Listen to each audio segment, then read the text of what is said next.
We sent in 2 units, they're bringing it down now. No, your men are already dead. Said Bane. Yeah, apparently.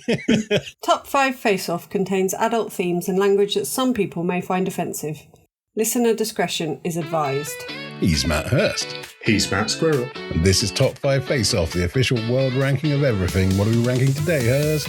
Well, Squirrell, today we're going to be ranking movie opening sequences. Coming right up after this.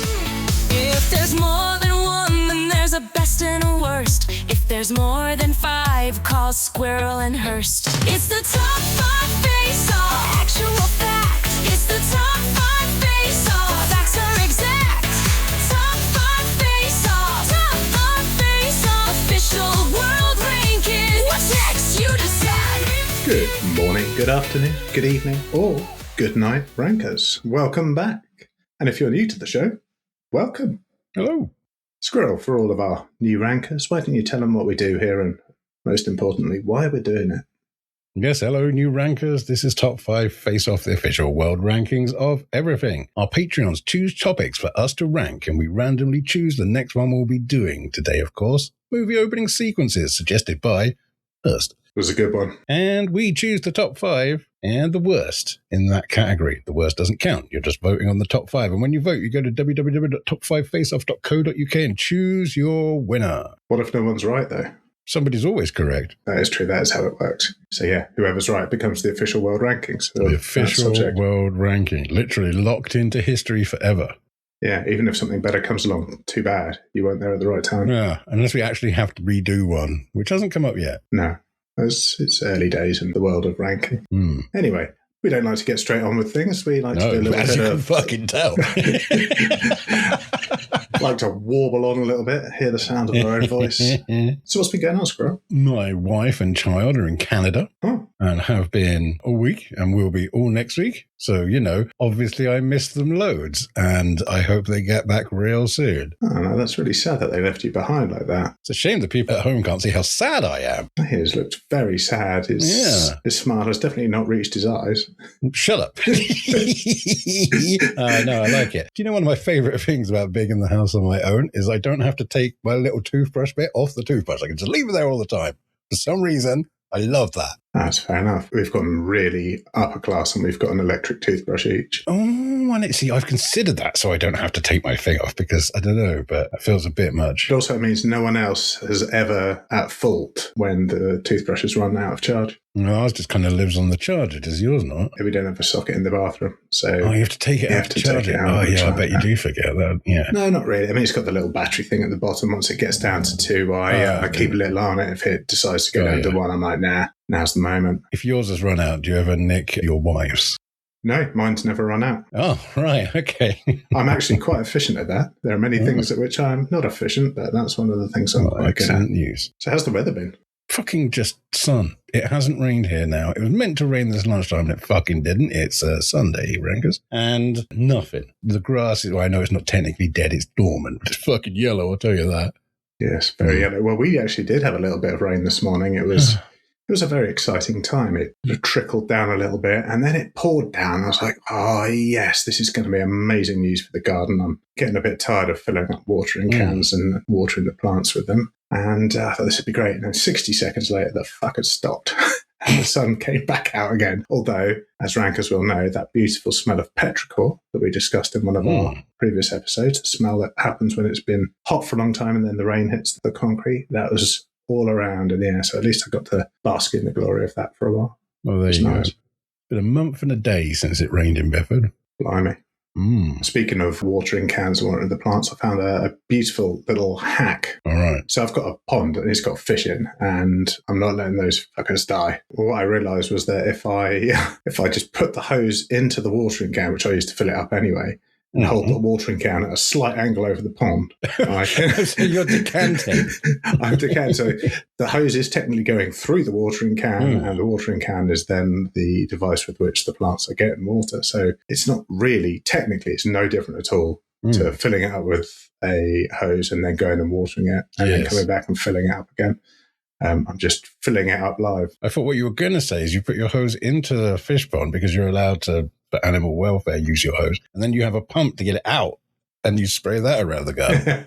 So I was thinking, what if I just ran the tap into a bucket and used a pump to pump the stuff out of the bucket? Yeah. Technically okay. Yeah, I mean, it's a bit too technical. I was sticking the hose in, jabbing it right up the funnel of the watering can from the inside. It was just coming out through the spout, and I was so pleased with myself. Happy days. Anything been making you feel old? Realising how old some of the films on this list are made me feel a bit old. That often happens when we are talking about films from across the ages. That is very true. Yeah, what's been making me feel old is I decided I wanted to start playing cricket. I've been talking about it for a couple of years, Okay. but I made the plunge and actually got in touch with my local cricket club, Retford. They got back saying, yeah, come on down, have a go in the nets on a Thursday night. And I thought, excellent, I'll do that. And so being that I have a little bit of space in the garden, I thought I'll have a few practice deliveries across the garden just to make sure that I'm not going to be chucking the ball way out into the distance. Oh, you're a bowler, are you? I was an all-rounder at school, but I haven't played for 29 years. I was 18 the last time I played, so it's been some time. And I thought, okay, so I did 5 deliveries using various dog balls that were around the garden. And then I had to go inside because I made my hamstrings.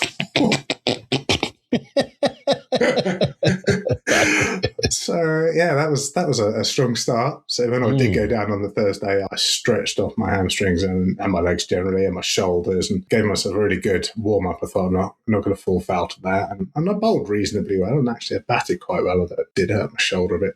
But when I got home, I was in so much pain. I had to take 2 amitriptylines, 2 paracetamols, have a bath to soak the muscles, and then go straight to bed.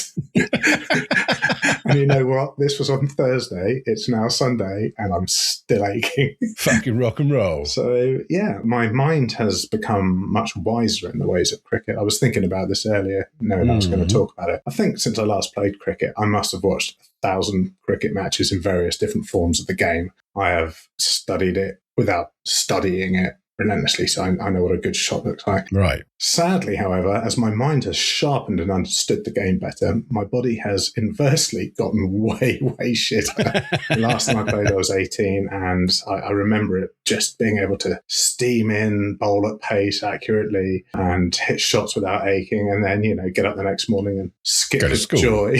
Yeah. And yeah, no longer the case. I am an achy old man, but yeah, it made me chuckle that 5 deliveries in the garden. I was like, oh, got to go in and rest that leg.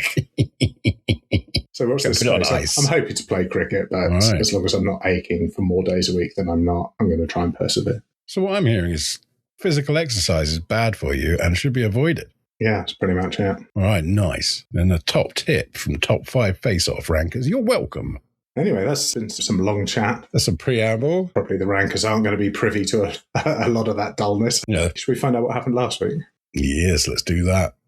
So, last week we were discussing Meatloaf songs. Yes, we were. There was a strange one with the last episode. Some people couldn't hear us over the music. Most people, it was fine. But you were one of those people, right? That couldn't really hear us over the music. Yeah, I was travelling back from down south and I was with Carly and we just couldn't hear the talking over the music. Like maybe 5% of people said the same thing. So I dropped the volume and then I dropped it again in the end because people still couldn't hear it. So I don't know what that was. Strange. Anyway, let's read some comments. Have we got some comments? Wowza. That never bodes well for me when you say it like that. Oh, we got lots. So the first one, as always, is from our friend Meg98. Hey, Meg. A tough one this week. Hurst's utter lack of ears must have made the episode difficult for him. But the algorithm did mean he included Bad Out of Hell, which would surely be up there if today's episode was music intros and not movie intros. But, ultimately, Paradise won me over. It always wins me over, says Meg98, and she votes for me. When I was trying to think of, tell Carly Paradise on the dashboard, she said, what's Squirrel's number 1? I couldn't remember what it was called, so I called it Windscreen of Love. Yeah, basically the same but it song. seemed in the same ballpark. So one for you. One for me. Next one. Holly Willoughby here, writing in for the first time. I'm voting for Hurst because it'll make the one whose name I can't remember angry. Thanks, Holly.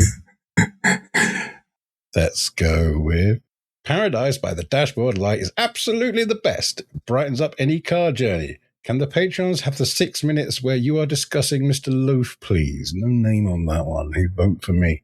6 minutes when we were discussing Meatloaf. Did we chop a load out and say that? Don't know. I don't really know what you're talking about there, Patreon. I will probably listen to the episode again and try and figure it out. Yeah, jam it on the Patreon site. This one just is... So this one is a vote for me, and it just says, and then Hurst said, they all sound the same. And there's the crying, laughing face. Not a reason to vote for someone, of course. You vote for the list, not that Hurst was wrong about meatloaf. This one's a vote for you. And it says, what I'm hearing is Hurst actually enjoyed Spice Girls in comparison to this episode. From Laura, off of Matt and Laura, apparently ex-friends of the show. Did you call them that? I think you did. I don't think I did. I Someone think you did. called them that. It's because then So we I know heard from Matt and Laura, friends of the show.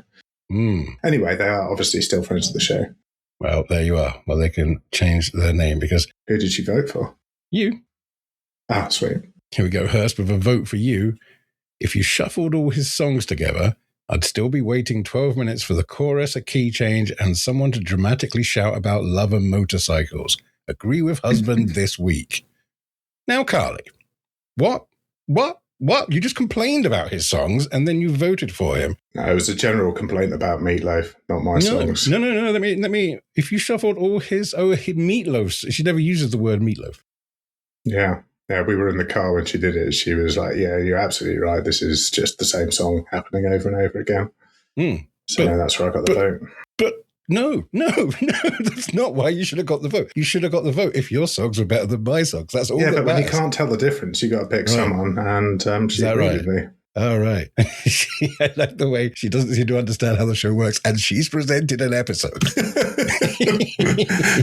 I like it when the research for the show is an inconvenience. So to hear Hurst just about put in the bare minimum effort for Meatloaf after wasting untold hours watching, making notes on, and then typing up frankly epic dissertations for each one of the infinite Fast and Furious movies, this was a massive disappointment. No Meatloaf top 5 is complete without Paradise by the Dashboard Lights. Easy win for Squirrell. Or is it? Because no Meatloaf top 5 is complete without Bat Out of Hell. Well, at least one of you included Hot Patootie Bless My Soul, which you shouldn't have done. I guess work smarter, not harder. Well played, Hurst. Well played. Matt, off of Matt and Laura, your long-time, loyal, bi-weekly parent ex-friends of the show. Well, we love you guys. Thanks for coming back. You just need to pipe up every now and then, and obviously voting for me is useful. As long as I'm right, which I'm pretty sure I am. Rocky Horror always wins. Sorry, that's a vote for you. There we are. Good. Yeah, right off one of his studio albums. Ohio here. Trying my very best to fathom how anyone could describe a Meatloaf Steinman song as generic. Glad I didn't have to let it affect my vote, though. Too many people sleep on Midnight at the Lost and Found. It's incredible. I agree, Ohio. Ohio votes for me. Thanks, Ohio. Yeah. Can't remember what that one was. Jesus Christ. How do I vote for Giving It Up for the Number Ones? Love from Sophia, all the way from Germany. Thanks, Sophia. Hi, Sophia. That's a vote for me. Long-time listener, first-time writer? Yeah, apparently, yes. They were one of the people that wrote to hello@top5faceoff.co.uk told me they couldn't hear properly from Germany. So there we go. Sophia, thanks for joining in. Love to hear that. I mean, don't know that you voted for Squirrell, but, you went with what you thought was right. Some bugger's got to. I am so indifferent to Meatloaf, but to Hurst's credit, he actually picked the better songs in my opinion. One excellent song on Squirrell's list does not a top 5 make. And I've been told repeatedly to ignore the worst song. Well, yes, ignore the worst song. Money Slinger out. Thanks, Money Slinger. Thanks, Money Slinger. Doesn't say what the excellent song on my list is. Points to Squirrell for effort, but Hurst came along armed with enough Meatloaf classics, well, of course, to fill an arena and still have room for an encore. That's from One Good Leg. Thanks, One Good Leg. 25-minute encore. Which would be not long enough. Would just be one song's choruses. Who hurt you, Hurst? When did the joy leave your soul? What happened for you to lose your lust for life and ability to understand music? Do you need a hug? Says Trooper. Thanks, Trooper. I had no hatred for it. I just didn't care for it.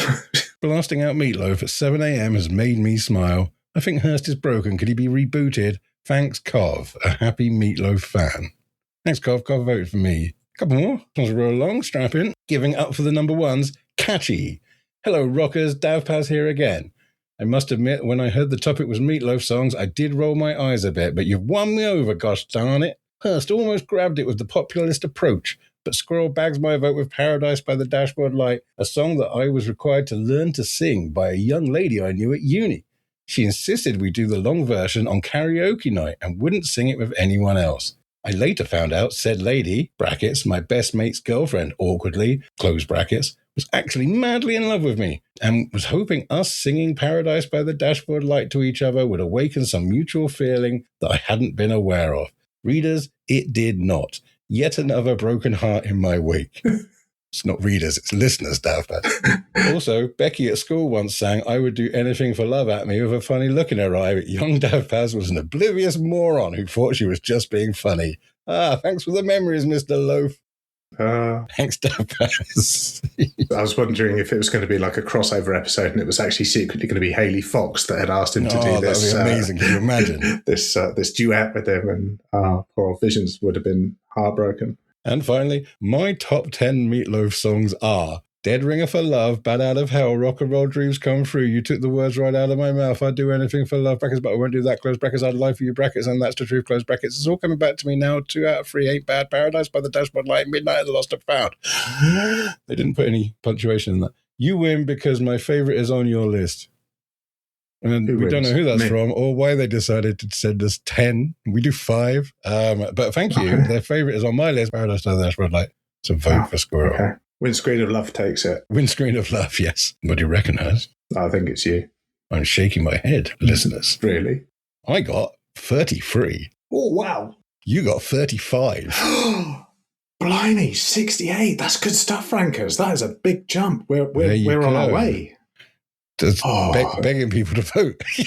Apparently works, Hurst. What is it? We've got one more episode after this? Yeah, this is episode 39, so episode 40 will be the end of the season. Rankers, we could still do it. We could hit the mighty 100 votes and then submit it for real market research. Anyway, Hurst. Yes, brilliant stuff. We need to hear the top 5 Meatloaf songs. Oh, gosh darn. I'd better get my act together then, really, hadn't I? At number 5, You Took the Words Right Out of My Mouth. Number 4, A Hot Patootie, A Bless Myself. At number 3, 2 out of 3, Ain't Bad. At number 2, I'd Do Anything for Love, brackets, but I won't do that. And at number 1, the greatest Meatloaf song of all time ever, officially, according to the important, legitimate records of Top 5 Face Off, is Bat Out of Hell. There we are. That is official, Hurst. Let me close the vote on this one. All right. Well, the main thing is that is now wrapped up, tucked away, put on the shelf for posterity, and it's time to find out what is the greatest movie opening sequence of all time. Let's do it, Hurst. All right, Hurst, time to get ranking. How do we decide who goes first? We better flip the coin of destiny. Excellent, because I happen to be holding it right now. And how do I know what the results mean? Heads for Hurst, squirrels have tails. Oh, Squirrels Have Tails, 2 I think episodes it's about 3 or 4 is it? Oh. Yeah, it's been quite a few. I have many, many honourable mentions, man. Yeah, absolutely. And I think actually I'm going to do a sweeping shout out to the comedy intros because across the years, they haven't reached the iconic status that would generally make a list like this. But some of them are just so funny, like Coming to America, when lines like, there's a very fine line between love and nausea. The royal penis is clean and the wipers. The Holy Grail with the introduction, like with the subtitles of the mooses. Who Framed Roger Rabbit, when they have that whole, you think it's going to be a cartoon and then bosh, at the end they walk out and it's people who like some really brilliant stuff for cartoons. But they weren't really competing because of the sheer scale of some of the things they're against. The other thing I found about movie opening sequences, they were a lot longer than I thought they were in my head. I actually measured the length of them. So did I. Yeah. Oh, there we go. I was going to test you on the lengths first. Now, if we've got the same list, this is going to be an easy game for you. Well, I've only got the ones that made my actual final, or my short list at the time, and I've deleted a lot of those ones anyway because I needed to just focus in on what I had. So hopefully I can still play the game, but yeah, I've done the same. Oh, we can both play the game. We can both play the game. And also some of mine, I would be like, oh yeah, it's a great opening sequence, like fucking Guardians of the Galaxy. Wow, where he sings into those animals. I love that. Let's go watch it. No, it's not actually the opening sequence. I think so. It's like the one after the opening sequence. You're like, oh, I can't use that one then. Boo. Yeah, there were a few like that, weren't there? And things that you thought you remembered being just sensational. When you watch them again, you go, I don't. It's not as good as remember. Possibly because I've just watched 9 others. Also, but you watch something like The Goonies and you love The Goonies because of the nostalgia. Yes. And yeah, like the Fratellis escaping and driving around. It's all pretty right, cool, but it's yeah. I remembered it being the best thing like ever. And it wasn't even like top 50. Like I had a pretty good long list. And I kept adding things to it as I thought of them, and I was like powered through them. And like you say, some of them were really, really long, and some of them were just nicely short. A really good mix. I really enjoyed this one. Sorry, guys who enjoy my hatred and difference. This one I really didn't enjoy. I've got lots to talk about. There we are. Shall we crack on, Hurst? Let's do it. I want to hear what you've got in at number 5. My number 5, Hurst. 1996, Scream by Wes Craven.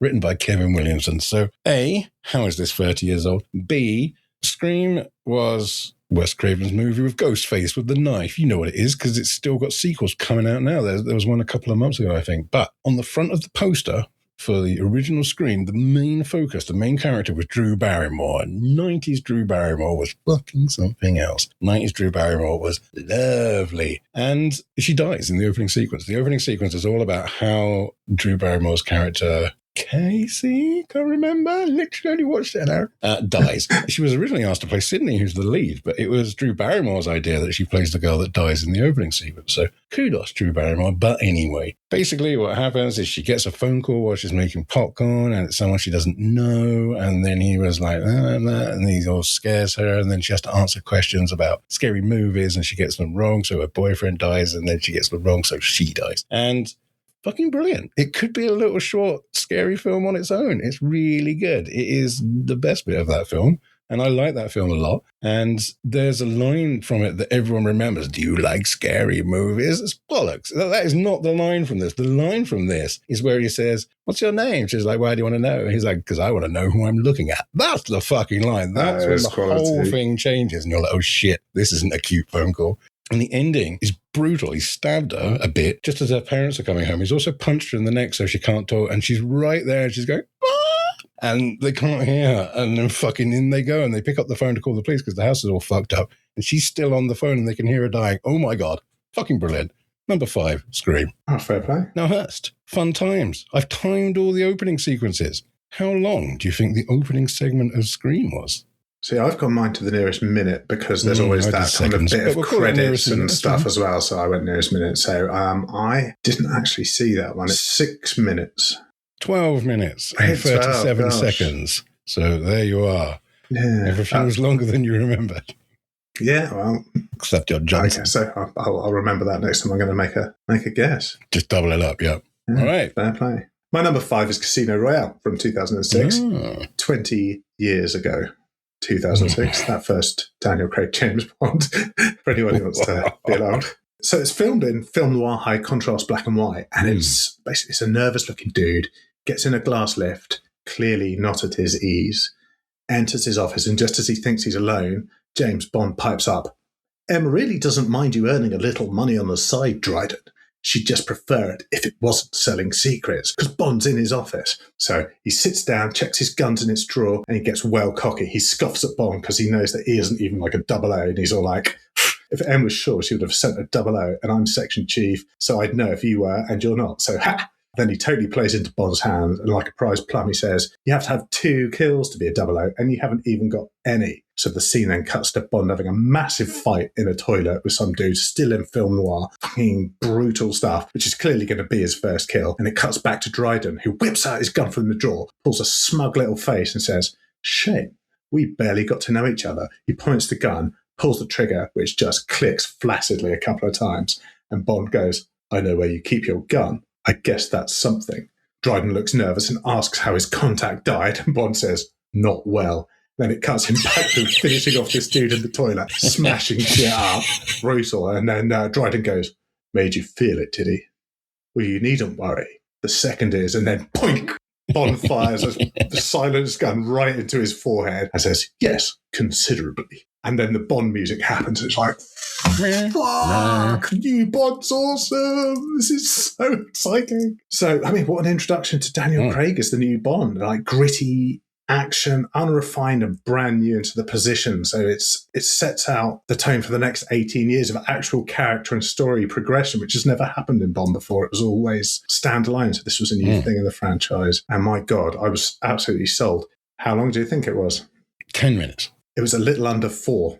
Oh, fucking Jesus Christ. It's really quick. And I love that about it. I love it because it is so succinct and it's so potent and it just gets you absolutely pumped, ready to watch the film. Good stuff. So the PlayStation 3 also came out in 2006. And because Bond was Sony Pictures, they included the Blu-ray of Casino Royale with the PlayStation because it was like the first consumer thing that had a Blu-ray player and that wasn't actually a Blu-ray player. So, I mean, the amount of people phoning in saying it wasn't working because the film opens in black and white. They probably should have thought that one through a bit. Maybe put a sticker on it saying that this film opens in black and white. Don't panic. It works. So, there we are. Oh, man. People are impatient. There's your fun fact about that. My number 4, Hurst. Star Trek, the 2009 Star Trek, directed by J.J. Abrams. The one with Chris, what's his name? Hemsworth. Hemsworth? Chris Pine. Chris Pine. James T. Kirk, but you don't see him in the opening to the movie. You see Chris Hemsworth, who plays his dad. So the USS Kelvin is flying along and they're like something weird going on and this fucking huge thing comes out of a wibbly wobbly time hole. Now, I think that's how they describe it in the movie. And fucks the USS Kelvin up. Then the bad guy comes on the screen and says, send your captain over. We will talk to him. If you don't do it, we'll blow you up. Pew, pew, pew. And he's like, the captain's like, right, I'm going. Hemsworth, you're the captain now. Hemsworth, of course, being George Kirk. This point, the captain goes over there and gets fucked up and they get into a fight again and Kirk decides to abandon the ship, very smart, and he's telling the ship to fly into the other ship to fuck it up a bit, right? Even though the Enterprise is not the Enterprise, the Kelvin is tiny. But, oh no, the autopilot is malfunctioning, so someone has to stay on board the ship to fly it in there, Hurst. Oh, well, good job. Kirk is a fucking hero. Unfortunately, his wife has just gone into labor and is being like run along to a medical shuttle, talking to him at the time, and he's like,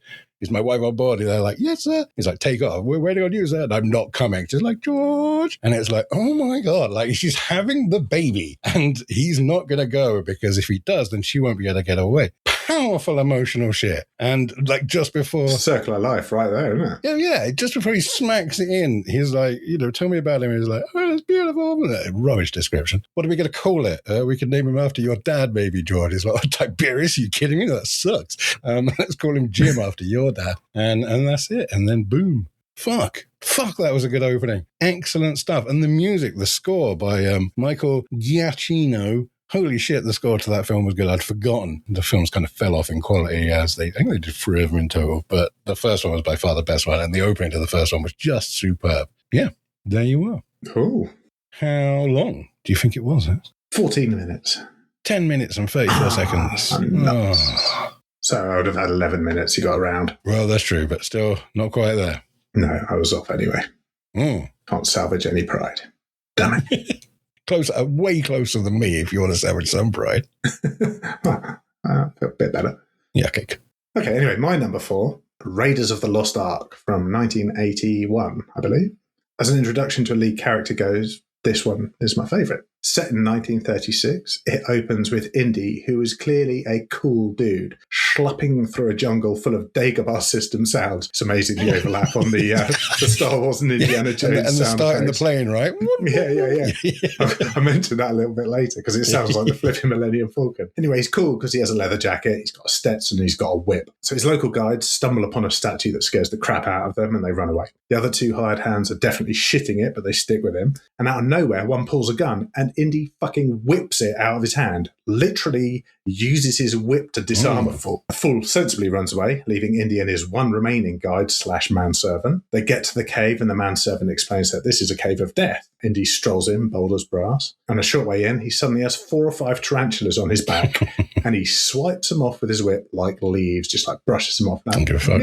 Whatevs. Total badass behaviour. He spots and triggers a few literal death traps, still not even looking nervous. The manservant blunders around like an idiot and almost gets himself killed by remotely triggered death darts. Indy isn't fooled and he hopscotches his way across to the golden idol that's shining nicely on a pedestal in the middle of the cave. He swipes it and just as he thinks everything is okay, the whole cave starts to implode. So he runs for it. And Man Friday betrays him a bit, but then dies because he's a and he doesn't understand booby traps. You have to beat that. Indy retrieves the idol, and then he has to run like crazy because a massive boulder is chasing him. The same boulder becomes an icon of cinema and is parodied forevermore because it's so damn cool. So he just about escapes the cave, only to be mugged by his nemesis right out the front. Cutting his losses, like a sensible person, he runs off, chased by the local tribe, who are mercifully dreadful shots with their bows and arrows. He could have hit him when he was swimming across that river, man. He was moving slowly. His full-length target. Come on. These native dudes stop, pull their bows and arrows, and launch them like way up into the air. It's like it was the first time they'd ever seen a bow and arrow. Anyway, fortunately, he gets to his escape plan, which makes Millennium Falcon noises, and he does manage to get into the air. So actually, he's achieved nothing, but we know now that the pursuit of archaeology is a pretty big deal to Indiana Jones, and he's a legitimate new action hero in what is typically a very Hufflepuff industry. Gripping action, great character development and exposition, excellent use of sound effects and bad guy shooting conventions from George Lucas's playbook. John Williams doing amazing John Williams things. Oh, that fucking music, man. Yeah, that was so good. And Steven Spielberg really announcing his action movie chops. And with that foundation, the film was destined to be a landmark moment in cinema. It's outstanding stuff. Brilliant. One that I thought, that might be in there. And I watched it and I'm like, God damn, so good. But the big question is, how long is the intro? 12 minutes and 39 seconds. Good guess. It is indeed 13 minutes. Well, no, 12 minutes and 39 seconds. It depends where you're measuring it from. As soon as the scene opens, there's a 10-second Paramount logo, and then it starts. Oh, right. By memory. Probably last we're going to hear about that one. Yeah. That's my number 4. That is your number 4, which means it's time for my number 3. I've gone indie, and I've gone, what's the word? Not unpopular, because it's not unpopular. What's the word for small and not many people? Niche. Indie sci-fi niche movie called The Matrix. I've heard of that. Written and directed by the Wachowskis. You might have seen it. 1999 it came out, so only 27. Obviously, it's The Matrix. Obviously, we know The Matrix. We know how The Matrix starts. It's fucking brilliant. And a hurtful amount of time ago, is it roughly when I last played cricket?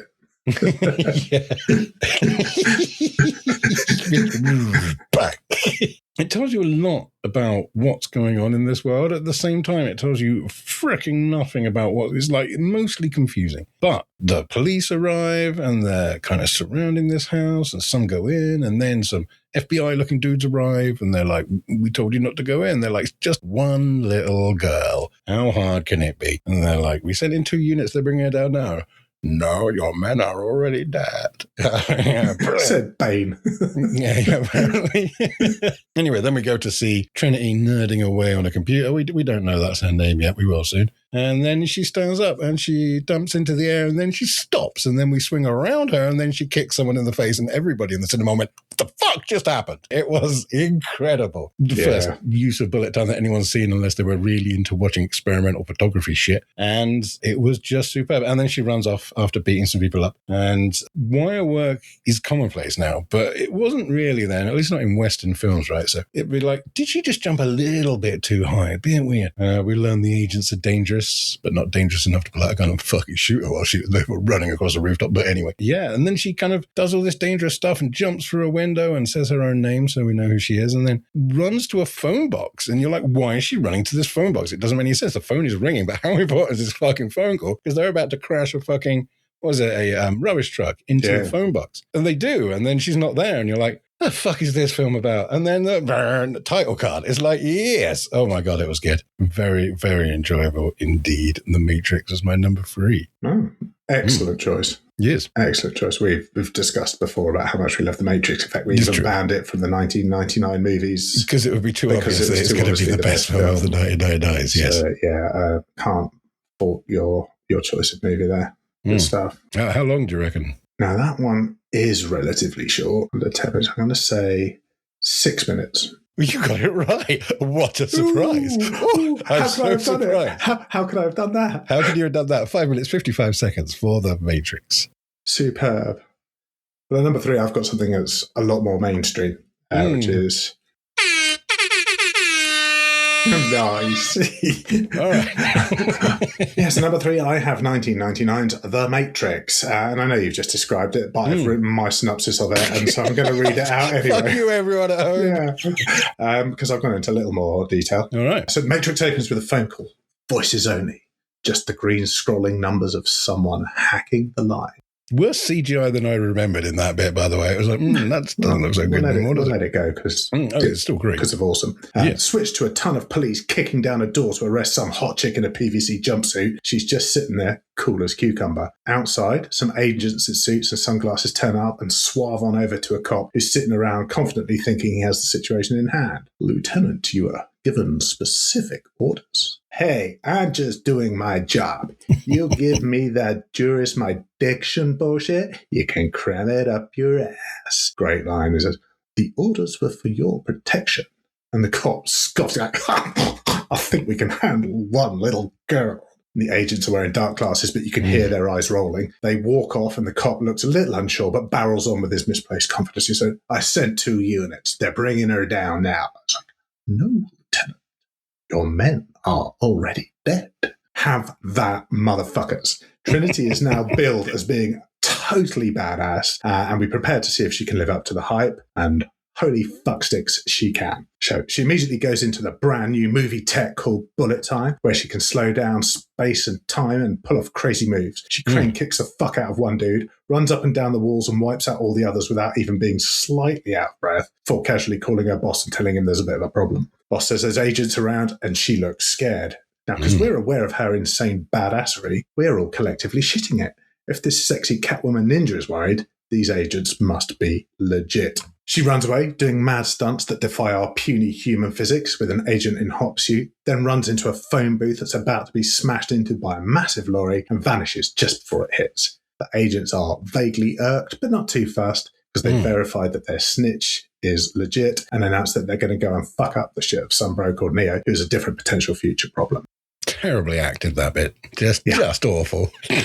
It doesn't matter because you're care. Too busy just creaming over how excellent the bullet time is and what the hell's going on. I mean, classic, totally gripping, brand new special effects, super quick out of the blocks, exquisite movie making. Extra props that they used a female character to showcase the amazing new effects and be the immediate powerful hero. Last century, kick-ass female characters were few and far between, and they could have easily picked any number of the other people who are all dudes on that ship, which, okay, fine. But they picked Trinity, Switch. And it was amazing. Apart from Switch, yes, good call. She dies quite early there. Spoilers. 27-year-old spoilers. Hey, technically. Originally, Switch was going to be a guy in the Matrix and a lady outside the Matrix. I didn't know that. That's why they were called Switch. And, the Wachowskis obviously have some feelings in that area, but the studio wouldn't let them. So there we go. Still brilliant, though. Still brilliant. Just brilliant. Great movie, great opening. The third best movie opening sequence of all time, officially. Absolutely guaranteed, locked in, Hurst. The Matrix is right there. Happy days. I'm intrigued to know where you're going from here. Then we're already on to number 2 for me.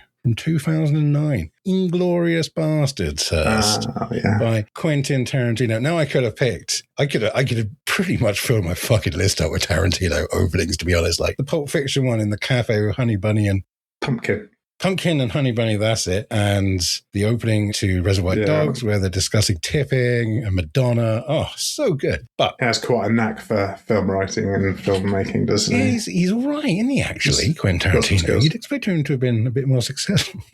The best of them, I think, by far, is Inglourious Bastards. It opens on some dude chopping wood and we find our daughter hanging up washing, but oh no, there comes some Nazi cars and we're like, okay, we're in the war. We kind of knew that anyway because everyone knew about this film before they went to see it, that it was going to be a war film. Fucking hell. So it opens up and they're looking for Jews. The Jew hunter turns up. He is Hans Lauder, played by Christoph Waltz, apologies. Fucking so good. He is brilliant. Absolutely brilliant. So horrible and creepy and intimidating, effortlessly intimidating. Yeah. Yeah. And he goes into this house and starts questioning the dad about this family of Jewish farmers they knew that live nearby, and they're the only ones they haven't found. Does he know where they are? Blah, blah, blah. He's like, I heard they got to Spain. They're like, The first 5 minutes and 30 seconds of this film are all subtitled, which is a ballsy move in 2009 Western cinema. Not one to play by the rules, though, is he? No, he doesn't care. Like 2/3 of that film was subtitled. He makes the rules. They switch to English. They chat for a bit more.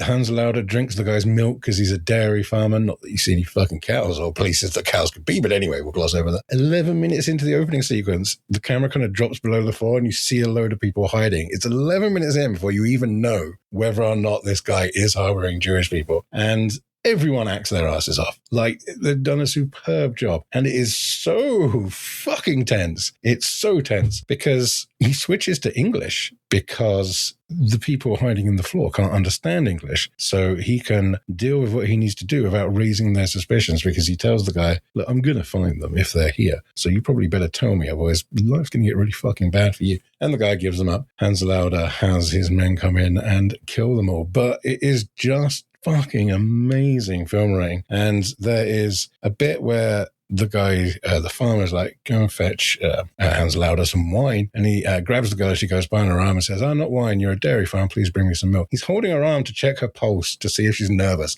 Fucking hell. It's so clever. He's so good. He goes from charming to terrifying without ever raising his voice once. Like, he is such a good bad guy. Yeah. And yeah, it is, in my opinion, the second best opening scene of all time. It is incredible. It is just, it's such an intimidating sequence. Like, considering it's just dialogue. There's really next to no action or movement, apart from, as you say, when it dips below the floor and you see them there. It's like, what? Two people sat around a kitchen table. And you're sitting there going, is he going to give them up? What's he going to do? But ultimately, he has no choice. It's either they all die and he probably dies, or they all die and he lives, but he has to live with himself. Crazy. Brilliant. Yes. I would say it's about 18 minutes. 19 minutes and 12 seconds. I think that's pretty good, Hurst. Yeah. No, that's a minute out. I'll take that. Long, right? Yeah, it's nearly 20 minutes, right? It's long, and it shouldn't be as good as it is just talking for nearly 20 minutes. No, but that's what Tarantino does, right? I mean, I will sit and listen to Tarantino dialogue all day. Yeah, because he writes such good dialogue. Like, it's not just benign nonsense. Every bit of the dialogue serves. That's the other weird thing about it. It's just so interesting. Yeah. Like, you'll hear two people chatting away about the difference between McDonald's in Belgium and McDonald's in the US. They're like, Royale with cheese. And everybody knows Royale with cheese. Yeah. They're just talking about I didn't McDonald's. go to Burger King. But it's just so... What's so clever about it is it's like slice of life. So getting all theatre nerdy like Stanislavski or like Chekhov wrote plays about just boring shit, but they were interesting because it was just real life. And he's so good at making characters based on the banal stuff that they talk about. Love it. No, great choice. Really good stuff. So my number 2 is Star Wars, A New Hope, 1977. 90 seconds of reading. I loved it too. I love reading. So not just incredible in its own right, but among the most influential opening scenes ever filmed. No foreplay, just straight in with one of the most recognizable movie score movements of all time. Just like, boom, Star Wars in capital letters. And then no fucking about, cue a whole bunch of useful exposition scrolling up the screen so everyone knows where we are in the saga, because George Lucas decided for his first film to start his nonology. That's right, on the 4th film. No, everyone else has done trilogies. Boring. We're going to do 9 films and we're going to start on number 4. Love it. Anyway, the writing disappears into the distance and immediately you get spaceships and loads of pew, pew, pew, pew, which was visually just miles ahead of anything that had happened before and exactly what the audience wanted when they went in to see it. Stormtroopers bust in with loads more pew, pew, pew, pew. Then in strolls Darth goddamn Vader, kills a dude with a chokeslam and then berates Leia, giving her both barrels and accusing her of being rebel scum and stealing the Death Star plans. Not literally both barrels, because he did have a gun, of course. But verbally and metaphorically, both barrels, giving her the big one. Leia is singularly unfazed and sasses him, lying her ass off about the plans and how she's some diplomat and he's going to be in deep shit. Truth is, she's hidden the plans in a cool little droid who's fired himself and his camp pessimist boyfriend off to some desert island. Anyway, Leia's awesome, Vader's awesome, Star Wars has blown the minds of a whole generation and sci-fi has changed forever. It's just so brilliant. Like with The Matrix, it just announced a new era of sci-fi and special effects, but like 22 years before The Matrix. Yeah. How long is that opening sequence? Not massively long. You do have the words because, when they first watched the film, they realised it made no fucking sense. So they put some words at the beginning. Not originally episode 4, of course. I hate to break down the genius right. Love this was never his plan. Tell me more about it was just called Star Wars until 1981 when they renamed it A New Hope, episode 4. This was never his fucking plan. He never had a story. That's why he didn't know how to finish it. Yeah. But no, excellent, right? Very good. How long is it? Not as long as I think, I reckon. I want to say 7 minutes, so I'm going to say 5. It's 9 minutes. Fuck, it's longer. Should have gone the other way. Yeah. There we are. Like we established, it's always longer than you think. Pew, pew, Objects in the rearview mirror are larger than they appear. Closer than Close, yeah. Meatloaf, I don't know, all blended into one. Yeah, well, of course, like Star Wars. We are already on our worst. For my worst, Hurst, bear with me, I have Pixar's Up.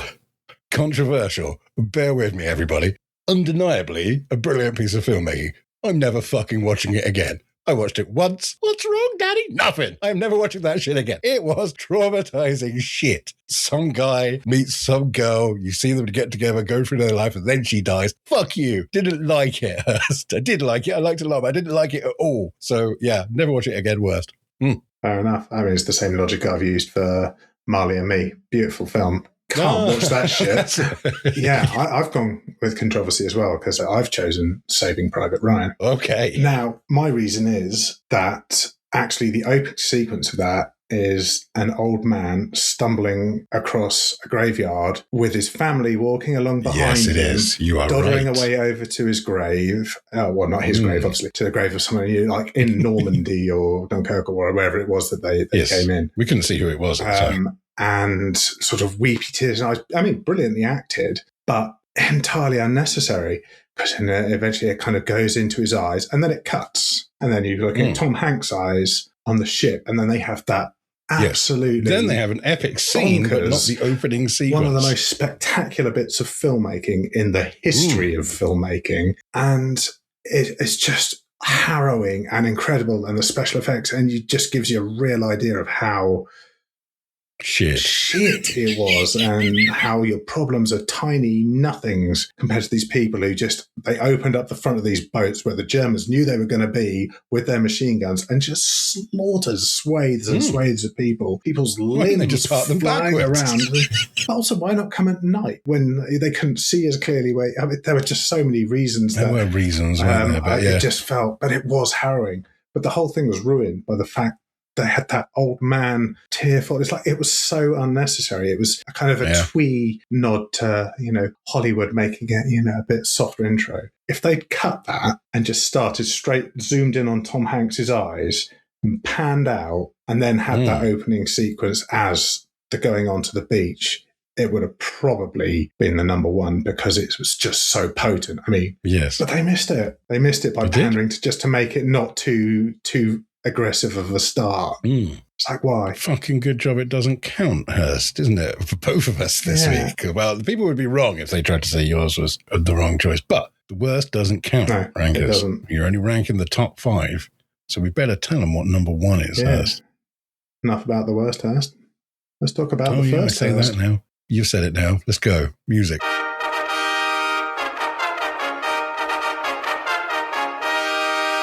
Hurst. I mean, people could just skip forward because they know what's coming, right? I mean...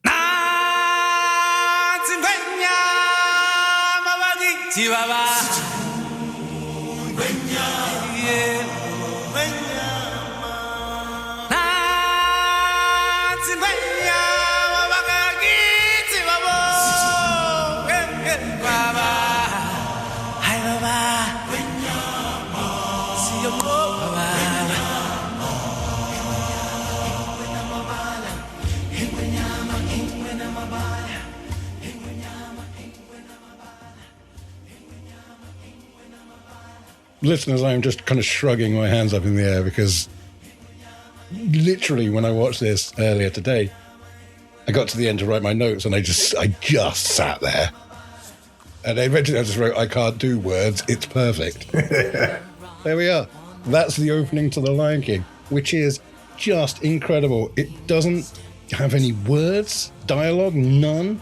There's no explanation of what's going on, but you immediately understand that Simba's birth is important to like the entire, what would you call it, ecosystem, and there's some form of royal hierarchy going on. This whole baboon is important because people get out of his way, and kind of people, like zebras and elephants and shit, get out of his way and bow and shit, and the music in the film is going to be a fucking banger, and you're absolutely correct, because you are non-henyai, and it is fucking incredible. That'll do. Lion King, oh my god. Possibly some of the best film in history, not just movie opening, but Jesus Christ, that's good.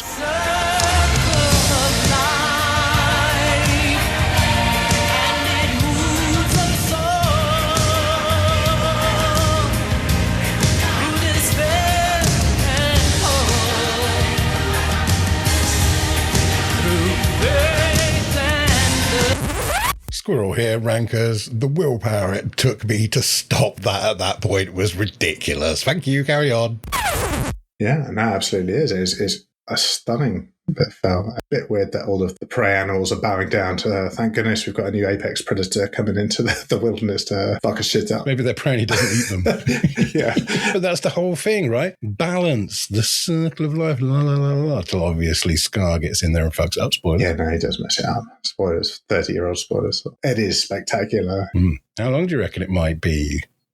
I reckon it is 7 minutes. It is mere 3 minutes, 54 seconds. Gosh, is it? They cram that shit in there.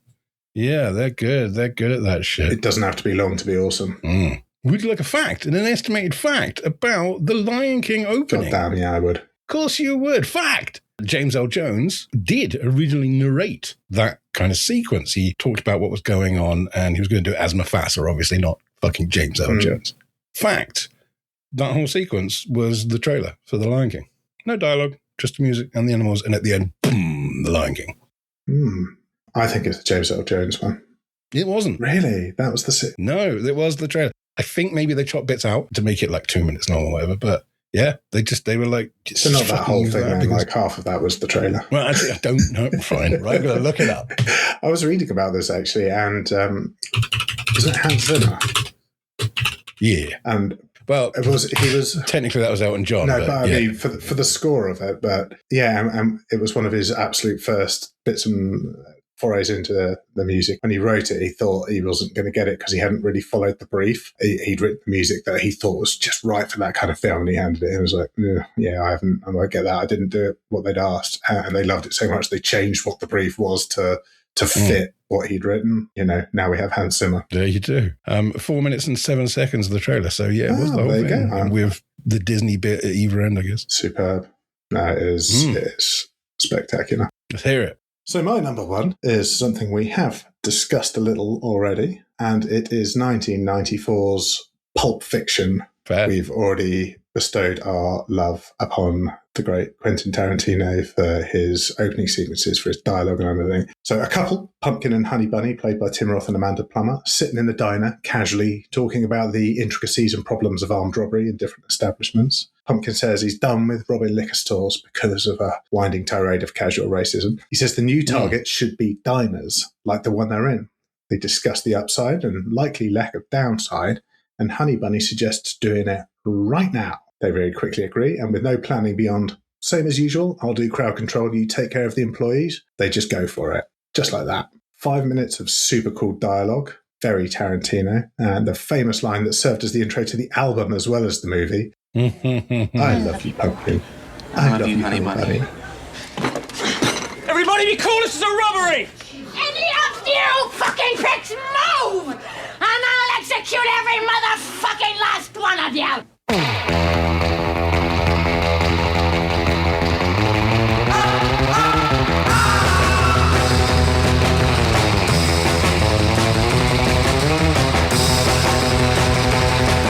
then wham, bang, Mizzaloo starts. Goosebumps, man. Haven't seen it in years, and as I watched it, this is my number one. This is the one, and I just knew straight away after watching it, I can't think anything for me is going to beat that as a bit of out there filmmaking that was so against the grain of everything else that was going on. It's just textbook's opening sequence. And what adds to its awesomeness is that as the movie curves and winds its way around the stories and various characters, we end up back at the diner with Jules and Vincent in the very last scene of the film, but at the exact same moment in time as the intro sequence is happening. So the point at which they're attempting the armed robbery at the end, Vincent has gone to the toilet and he comes back and there's like a situation going on. If you go back to the opening sequence, you can actually see him behind Amanda Plummer's head going to the toilet just at the bit before they're about to do it, which allows for the amount of time that they're doing the thing before he comes out and there's a problem. It's just so clever, so brilliantly written, directed, executed. Absolute masterclass of filmmaking. If you haven't seen it, goddamn, watch it. It's, love it. And listen to the soundtrack because it's just super cool. Like so much Tarantino of the time, the soundtracks were just so good. So yeah, that's my number one, Pulp Fiction. All right. Would you like a fact and an estimated fact about Pulp Fiction? I would. Okay. Do I have to guess how long it was first? Okay, yeah. Guess for it. I told you halfway through it. I didn't know if you picked up on that. Shit, did you shit? No, Paul. It doesn't matter. Let's go. But I would have guessed, I don't know, 5? Yeah, it's not long 5 again. minutes. As I say, it's, what did I write? Facts and estimated fact. Fact. The famous adrenaline injection into Mia Wallace's chest was filmed in reverse. When Travolta pulled the syringe out and the footage was reversed in editing to make it look like it was plunged into her heart. Fact. In the 2 years following the release of Pulp Fiction, approximately 20% of students at the USC School of Cinematic Arts submitted a non-linear screenplay. Previous to that, there was 0. Which is the first one. They would film it backwards. They did indeed film it backwards. Yes. Which is a real super safe way of cool doing it. because actually that's not as easy as it would sound because you can't just yank it out at the same speed. You've got to imagine you've got stopped it. So I think you need to Never tried. slow it down at the start and then yank it off the top because the beginning is the bit and as it hits it slows down. Anyway, I don't know. I thought that was pretty cool. There you go. It is cool. Solid list this week, Hurst. Yeah, I mean, I'm no one could be angry. Pleased with all of that. Yeah, 9 excellent movie intros. Yeah. Really 10 because Up is also excellent. I'm just not watching it again. You understand me? Shall we have some honourable mentions, Hurst? My list was long. Obviously, I did do Raiders of the Lost Ark. That's how I knew how long it was, but it didn't make the cut. I was expecting to hear more about that, but you threw me off. Yeah, now hit me with your few of your honourables. What have we got? Raiders, obviously. True Lies with Schwarzenegger, an excellent opening involving Tia Carey off of Wayne's World. Yeah, lovely. Swordfish, Travolta blows up a bank. It's the hacky one with Hugh Jackman. Not a great film. Fucking amazing intro. Jaws. Yeah. Jaws so nearly snuck on. This girl, Chrissy, is running across the sand dunes and just taking her clothes off on the way to the thing. And she's never finding them fucking clothes again, by the way. But it doesn't matter, I guess. The rating on Jaws now is 12. Yeah. It was a PG when it came out, right? Because they didn't have her in the middle. Yeah. I mean, the boobs and all the blood and the horror. It's like, how is it terrifying shot? Yeah. 12? That's clearly, best case, it's a 15. John Wick 2, because he beats people up with his car and his car is lovely. Evil Dead Rise is a horror film, which is a great intro. And The Dark Knight was on my list of things. I thought Mad Max Fury Road might have been a contender because it's just real good. It's got such beautiful scenery and it's a great intro. I thought, that's a contender. Also, it doesn't really end, to be honest. It pretty much stops. The intro to that film stops at the end of the film. It's just because it just carries on. Funnily enough, I had friends of the show, Michael and Rachel, up this weekend, and we were talking about the topic, and they said, I reckon Squirrel's probably going to choose like a Lord of the Rings one. I was like, God, no. It's going to be The Lion King. 100% it's going to be The Lion King. Yeah. I did watch the intro to Fellowship because I remember laying out a lot of exposition really quickly for people that hadn't read the book because they don't like reading about constant walking. And it was all right. But Well, anyway, my notable mentions a lot of the same ones that you've put in there. Obviously, I had Lion King, but we've talked about that. Top Gun. Yeah. Although, again, I would have probably chosen Maverick. In fact, thought that I loved the Maverick. It's the same fucking thing. I think Maverick is the better film. I've accepted that, but actually, as the intro goes, I love the Danger Zone music and stuff that kicks it all off, and the it's basically the same intro in Maverick, just with modern Top Guns. Yeah, great. Goodfellas and Casino were both brilliant. Like Casino was only about 30 seconds, but it was just boom, right, okay, you're in it. This is going to be a violent movie. 30 seconds of a 3-hour movie as well, right? Yeah. Gladiator was great. 1917 was interesting as well because it had that non-stop shot thing going on, which was quite cool. Oh, yeah, technically I guess that continues for the entire film as well then. Yeah, it does, but I think there's a stop when they get to the end of the bunker and they go out into no man's land. I feel like that's the end of the opening sequence, but it is it's very clever. And World War Z as well, because how quickly it starts. They're having breakfast, they get in the car, and then fucking zombies running around everywhere. Like, it's just mad action right from the off. So that was a really good one for me as well. Lots of great stuff in there. All right. Hurst, we have one episode left of this season. Would you like to find out what it is? I think we should, really. Hurst, here's the wheel. Are you ready for me to spin it? Spin it. There she goes. And it's going to stop on. It's going to be Acting Dynasties. Acting Dynasties. Oh, like the Hemsworth, for example. Wait, is that Dallas? Is it? I don't know. I don't know. I get them too confused. Acting Dynasties. All right. Pretty sure that one is from Adam. Thank you, Adam, Thanks, Adam, for suggesting Acting Dynasties. Yeah, interesting. We'll get on it. There you go, Adam. You've got the last one of the second season. There you are. Wow. Blimey. Now we've got that bit at the end where we try and remember what we do before we sign off. Try and remember what just we write do. This down. I've got it written down. Don't fucking help me. We should just use the same one from last time. If only we had the ends buttoned up like we've got the opening buttoned up. You will have to fuck that up today. Well, rankers. There's us. There's our list. The most important thing you can do now is vote. If you do nothing else, vote. That's the important thing, because if you don't vote and you think, that should never have won, well, look at America and the trouble they're in now, right, Ohio? So vote. Love it. Voting is important. It is. And if we do get to the mighty 100 mark, I will be extremely excitable. So, you've got that to look forward to. And all we have to do is if everyone who listens votes, then it'll get done. Oh, yeah. We'd smash it out of the park. And we do always tell you to tell your friends about us. So we've done that before. So tell people you don't know about us this time. We ask them to tell their friends. I don't know if they're doing it. We don't tell you guys to do anything. Oh, yeah. We don't make demands. We make demands about the voting. Yeah, you've got to vote. You get the hell on Maybe it. You could tell your friends / people you don't know. Yeah. How do they vote? Excellent question. They go to top5faceoff.co.uk and they click vote for Squirrell or vote for Hurst. It's very, very simple indeed. That's really easy. If they don't like typing, then go to tffo.uk. They're going to get to the same place. So exciting. And that's really easy. How come everyone isn't voting already? Why isn't everyone voting?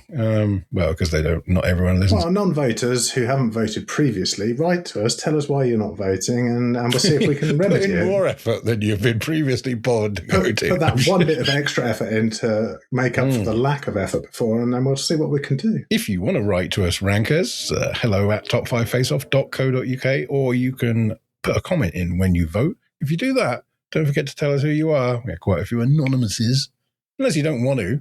If you want to support the show, besides maybe telling your friends / enemies / random people on the street about us, you can join our Patreon. Only £1. How many of those slots have we got left? One slot of £1 slot left. Yep. Don't miss out, guys. Otherwise, it's going to cost you £2 in the future. You can submit a topic for us to rank. And as you just heard, they're completely chosen at random, so it's not like we pick our favorites. And your topic could be one of our episodes. And you do that on the Patreon website, patreon.com/top5faceoff, or just follow one of the many links at the bottom of the Top 5 Face Off website. Yeah. We're also on Blue Sky. We're on Facebook. You know how to email us. Blah, blah, blah. Pretty sure I just cut Hurst off, who was going to say something about Patreons. Oh, I can't remember anymore. For £5 a month, you can get your name read out each episode by Hurst in the style of my choosing, just like this from Agent Smith, as we have locked in the Matrix at number 3. Okie dokie. Shouting out to the number ones is pointless, Mr. Squirrell. They can already hear you. They are the very fabric of your reality. Money Slinger, Goddess Jasmine, Kovac, they exceed the limitations of the banalities of mere ranking. Gaz Chap and Dav Paz are on the inside, whilst others are merely looking in. their commitment runs deeper. Their passion is much greater. They are inevitable, Mr. Squirrel. They are the number ones. Superb. If you want to be included in that list, patreon.com/top5faceoff. Hurst, my wife is in Canada. My house. Oh no, this is such a mess. And I need paintings to cover up all the messes. Where can I get such a thing? Well, you could either just message me directly and say I'm looking for something very specific, or you could go and peruse some of my existing arts at dockhouseart.co.uk. Rankers are still able to get discounts from those. Haven't turned that off, No, huh? I'm leaving it open for the rankers. I'm hoping that we might get some more open in there. And that is The Facts Are Exact, all one word. That will get you a 30% discount. I'm practically making a loss at this point, but for you guys... Check out on your website, right? Yeah, I'll absolutely check out the website. Yeah. The Facts Are Exact. If you want me to do something specific for you, which an unnamed Patreon has actually commissioned a project, so love you. I won't call them out on telly. Well, I won't call them out on the on the podcast telly? unless they... Did you just hear unless the they telly? want to. Yeah, I know. I don't know where the telly came from. God damn, this is getting popular. Yeah. Anyway, so if you want something niche or specific, yes, get in touch. I can do it. Alrighty, there you are. Please rewind this podcast for the next people that come along, and we will see you next time for our final episode of season 2. And we'll be doing Acting Dynasties. Indeed. See you later, Rankers. I love you so much. Top 5 Face Off is presented by Matt Hurst and Matt Squirrell and produced by Powerstorm Awesomefire Incorporated. For more details and to vote for a winner, visit top5faceoff.co.uk. Thanks for listening.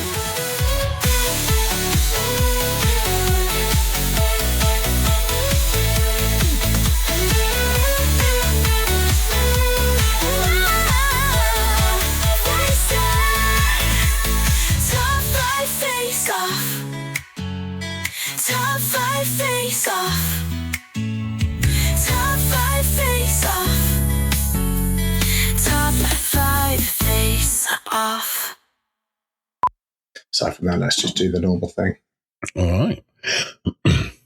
Movie opening sequences. All right. Hang on.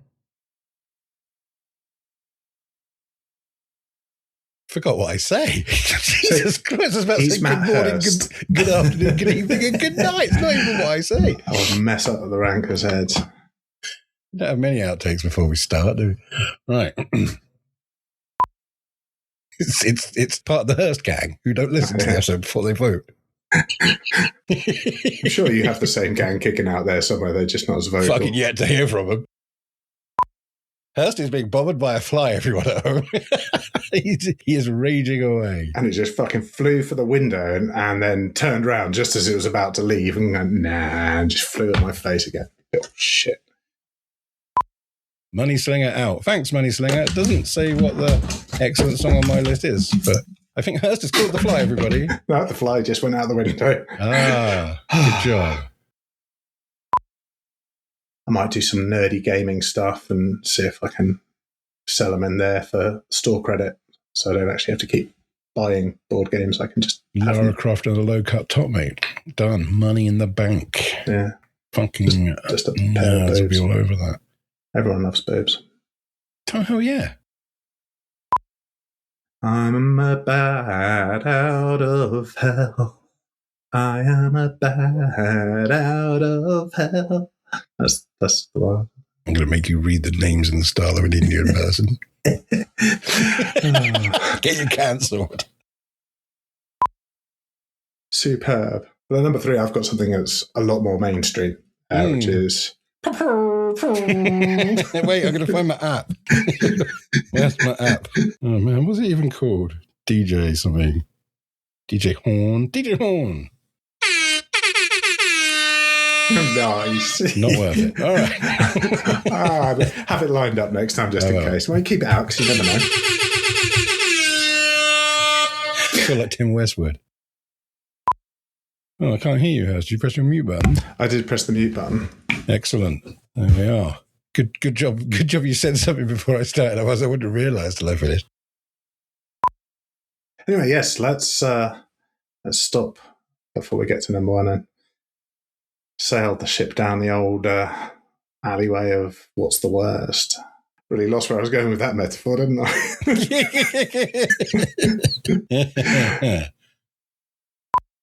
God damn. And then you can give us an idea of something to rate for our top 5. To rate? Yeah, fucking right. What the fuck? Top 5 rate of? No, it's not. What? Shit, my Christ. How are the raters today? Right, raters. Yeah, I'll do. Fucking dog shouting in the background through my excellent speech. Good luck me dragging some fucking sense out of all that bullshit in the edit. Yeah, I mean, we could just re-record it all now if you like. Top 5 face off.